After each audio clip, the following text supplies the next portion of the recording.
back to Don't Sleep. Of course, as you know, there are so many stories out there about Chicago's youngest victims who are caught up in this cycle of violence that has been gripping the city. Now, so many of those stories you don't hear a lot about. They don't get a lot of attention. But this one did.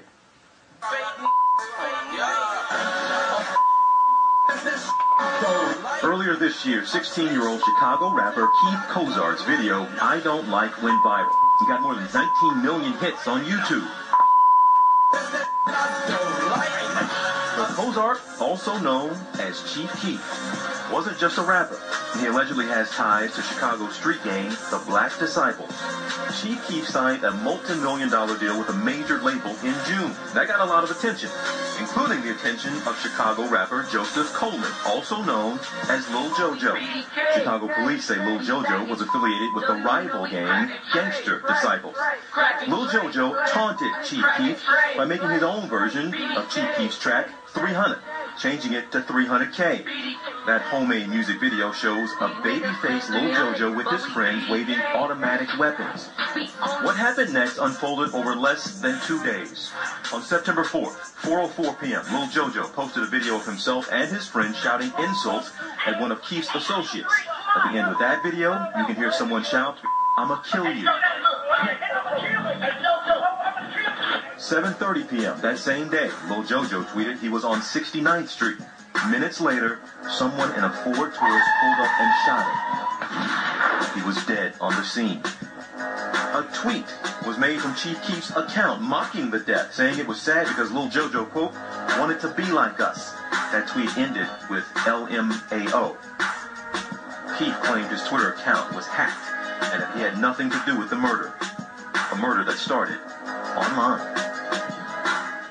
Well, Lil Jojo's mother, Robin Russell, and also Lil Jojo's brother, John Coleman, join me now from Chicago. Thank you both for being here with us. Ms. Russell, let me ask you first, certainly sorry for your loss, my first time having a chance to talk to you, but who do you think is responsible for your son's death? Chief Keef. You believe he himself pulled the trigger? I don't believe himself pulled the trigger. I believe he paid somebody to do it. Ma'am, do you fear?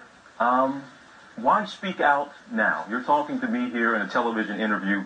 What would you like to come of this and you speaking out now? And do you fear for your own life? I would like justice to come from this and to show kids that it's a better way to get an education. And yes, I fear for my own life. Well, ma'am, is there any update on the case? Are you any closer, in your opinion, to that justice that you are seeking out? They have a couple leads. They're still working on it.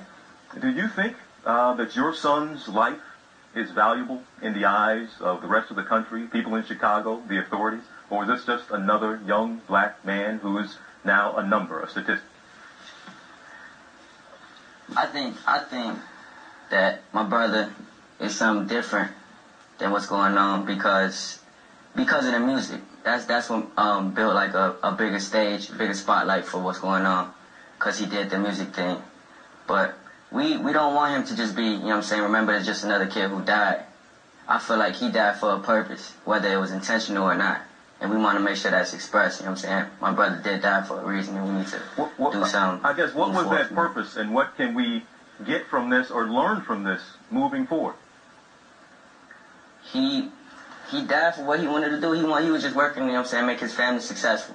So in my eyes, he died because of that song, and that song was a plan to get us, you know what I'm saying, fed, have our team, have our family sitting comfortable. Okay, Miss Russell, did you know your son was affiliated with a gang? No, I did not. What are you going to do moving forward then to make sure your other kids don't meet that same fate? Or do you feel powerless when you're going up against the influence of the streets and of the peers that are around?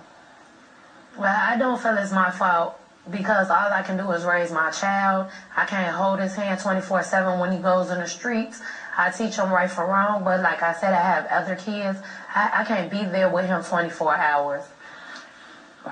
Ma'am, he wanted to be a rapper, but Ms. Russell, what did you want from his life? What did you see as his other options? Well, I was for whatever he was for. If he wanted to do music, then that's what I was for. I love the music that he did. He loved music.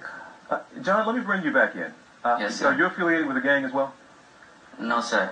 But you're hoping to be a part of the rap game, as you were saying a little earlier, too? Yeah, I actually started rapping before my brother, so that's why when my brother came in, How are you going to avoid the same fate?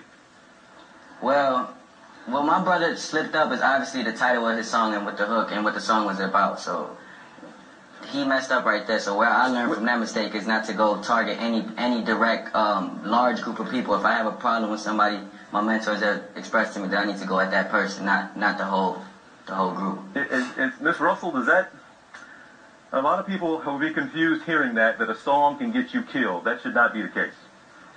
Well, it shouldn't be the case, but it can.